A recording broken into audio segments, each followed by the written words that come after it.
எடப்பாடியுடைய அந்த நிலைக்கு, அதாவது அவருடைய இடத்துக்கு ஆபத்து வரும் அப்படின்றதுனாலதான் சசிகலா அவர்களையோ, ஓபிஎஸ் அவர்களையோ, டிடிவியோ இவங்களாம் கட்சியில சேர்க்கல. அப்படி இருக்கும் பொழுது இப்ப பாஜகவோட கூட்டணி சேர்றாங்க அப்படின்னா இவ்வளவு பெரிய ஆபத்து வர்றதை எடப்பாடி உணரலையா அப்போ? நிச்சயமாக உணர்ந்திருக்கிறாரு. இதை விட பெரிய ஆபத்து தன்னுடைய மகனுக்கு வந்துருச்சே, இதை விட பெரிய ஆபத்து தன்னுடைய சம்பந்திக்கு வந்துருச்சே. நீங்க எடப்பாடி பழனிசாமி ஒரு பக்கா சந்தர்ப்பவாதி சார். ஓ பன்னீர்செல்வம் வெளியேறினார்ல தர்ம யுத்தம் நடத்துறேன்னு. அப்ப சசிகலா அம்மையார் தானே இவரை அதிகாரத்தில் அமர்த்தினார். சசிகலா அம்மையாருக்கு ஒரு பெரிய அதிர்ச்சி என்னன்னா, திண்டுக்கல் சீனிவாசன் திடுக்குன்னு எந்திரிச்சுக்கிற அளவுக்கு நாற்காலிக்கு கீழே புந்து அவருடைய காலை தொட்டு வணங்கி விட்டு வந்தார். அதற்கு அடுத்த கட்டமாக என்ன செய்தார்? டிடிவி தினகரன் கையில கட்சியை துணை பொதுச் செயலாளர்னு ஒப்படைச்சிட்டு போனாங்க அந்த அம்மா. டிடிவி தினகரனை ஓரம் கட்டினார். சசிகலாவே ஒண்ணுமில்லாம செய்தாரு. இன்னைக்கு கட்சியவே கைப்பற்றிட்டாரு. இவ்வளவும் ஏன் அவரால் செய்ய முடிஞ்சிச்சுன்னா, ஒரு பக்கம் அதிகாரம் இருந்தது, இன்னொரு பக்கம் எதிர் தரப்புல அதிகாரமே இல்ல. புரியுதா உங்களுக்கு? அப்ப இதெல்லாம் செய்து காட்டினார். ஓ பன்னீர்செல்வத்தை திரும்ப வரவழைத்து அதிமுகவுக்குள்ள சேர்த்து ஒருங்கிணைப்பாளர் ஆக்கினார். அப்பவும் அதிகாரம் இவர் கையில இருந்தது.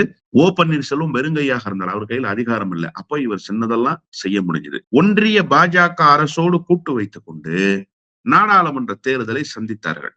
நாடாளுமன்ற தேர்தலை சந்திக்கிற போது பாஜக பெரிய நெருக்கடி கொடுத்தப்ப கூட பாஜகவுக்கு எவ்வளவு இடம் கொடுக்க முடியுமோ, அவர்களுக்கு தகுதிக்கு எத்தனை இடம் கொடுக்க முடியுமோ அத்தனை இடத்தை கொடுத்து நிறுத்தினார். அப்போ அதிகாரம் எடப்பாடி பழனிசாமி கையில இருந்துச்சு. பாரதிய ஜனதா கட்சி புதிய வரவாக இந்த கூட்டணிக்குள் வந்து சேர்ந்தது. பாரதிய ஜனதா கட்சிக்கு ஒரு முகம் தேவைப்பட்டது.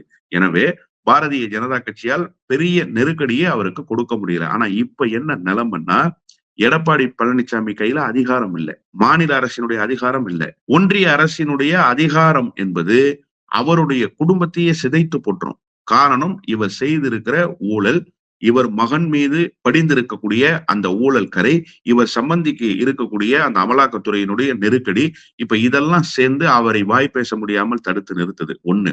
இன்னொன்னு, பாஜகவுக்கு அன்னைக்கு 4 சீட்டு தான் கொடுப்பேன், இவ்வளவு இடங்கள் தான் தர முடியும்னு சொல்லி அளவுகோல் போட்டு அளவிட்டு நிறுத்த முடிஞ்ச எடப்பாடிக்கு இப்ப நிறுத்த முடியாது. காரணம் என்னன்னா, பாஜக ஒரு பெரிய கூட்டணியை கையில் வச்சிருக்கு.